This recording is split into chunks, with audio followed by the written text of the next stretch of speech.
శ్రీ గణేశాయ నమః. ఓం నారాయణ ఆదినారాయణ. భగవాన్ శ్రీ శ్రీ శ్రీ వెంకయ్య స్వామి వారికి నా హృదయపూర్వక నమస్కారములు. శ్రీవారి పాదరేణువు మాకాని వెంకట్రావు గారికి జయము జయము. భగవద్భక్తులందరికీ నా నమస్కారములు. పారాయణ గ్రంథం గురుదేవులు భగవాన్ శ్రీ శ్రీ శ్రీ వెంకయ్య స్వామి వారి గీతామృతము. రచన సేకరణ శ్రీవారి పాదరేణువు మాకాని వెంకట్రావు గారు. గాత్రం నందిమండలం కుసుమ. సమర్పణ మండవ రవికాంత్. ఇప్పుడు మనం గీతామృతంలోని ప్రథమ భాగంలో ఉన్న గీతావాక్యములు 343 నుండి 352 వరకు చెప్పుకుందాం. గీతావాక్యం 343. ఎక్కడికి పోకుండు మాది అనినారు.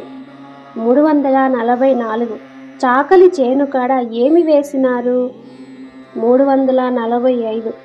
మంగళవాళ్ళు చాకలివారు కోమటి బసయ్య కాడ రామ రామ రామ రామ అనే కాడ మనము అందరితోటి గురప్పనాయుడు కొడుకు ఇష్టపనాయుడు మాలామాదిగ వారిని ఏమీ అనకుండా మంగళము అన్నాడు. 346. ఎవరు చదరము ఏమి చేసినారు. ఏమి చేసిన స్వామి. 347. బలమైన కేసును మందము అయిన దగ్గర అందరూ చేరి ఏమి చెప్పినారు. 348. మీదన సాధన మనస్సు దారము కాడ ఏమి ఉన్నది. 349. ఏమి మన కాడ ఏమీ లేదు. 350. ఉన్నది స్వామి. 351. బలమైన కాడ ముగ్గురు ఏమి అన్నారు స్వామి. 352. మాలవాళ్ళు మంగళవారు సద్గురు శరణము అని చెప్పినారు. ఈ గీతావాక్యాల్లో ఉన్న మంత్రం రామ రామ రామ రామ సద్గురు శరణం. ఈ మంత్రంను జపించడం వలన రజోగుణము తమోగుణము పోయి సత్వగుణము కలుగుతుంది. తర్వాత బ్రహ్మతత్వము అర్థమవుతుంది. ఇప్పుడు మనం ఈ గీతావాక్యముల యొక్క అర్థం తెలుసుకుందాం. సహజంగా ప్రతి మనిషిలో ఉండే గుణాలు 3. అవి రజోగుణము తమోగుణము సత్వగుణము. ఈ గుణాల యొక్క లక్షణాలు ఎలా ఉంటాయో తెలుసుకుందాం. రజోగుణం కోరికలు ఆశలు ప్రాపంచిక విషయాలపై ఆసక్తి. తమోగుణం అంటే అజ్ఞానం అజాగ్రత్త నిద్ర మతిమరుపు వంటివి. సత్వగుణం అంటే జ్ఞానం స్వచ్ఛత సద్గుణాలు ప్రశాంతత వంటివి. వీటిల్లో సత్వగుణాలు ఎవరి వైపు ఎక్కువ ఉంటాయో వారి వైపే భగవంతుడు కూడా ఆసక్తి చూపుతాడు. ఉదాహరణకి 2 చిన్న పిల్లలను తీసుకుందాం. ఒక పిల్లవాడేమో గుణవంతుడు, ఇంకొకడేమో అల్లరివాడు. మనం వీళ్ళిద్దరిలో ఎవరితో మాట్లాడడానికి ఇష్టపడతాం చెప్పండి. గుణవంతుడితోనే కదా. అలానే భగవంతుడు కూడా. భగవంతుడి కృప మనపై ఉండాలంటే మనలో ఉన్న చెడ్డ గుణాలను మనం వదిలిపెట్టాలి. మనం ఈ నామాలను కానీ మంత్రాలను కానీ జపించడానికి కులమత భేదాలను అడ్డు చూపకూడదు.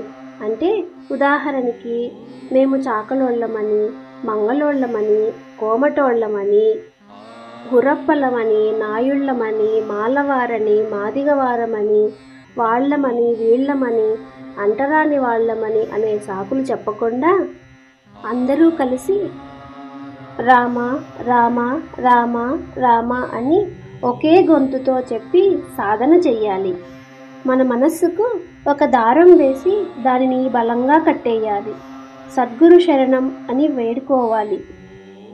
ఇలా వేడుకున్నప్పుడు అక్కడ మనలో ఉన్న 3 గుణాలు ఒక దగ్గరగా చేరుతాయి.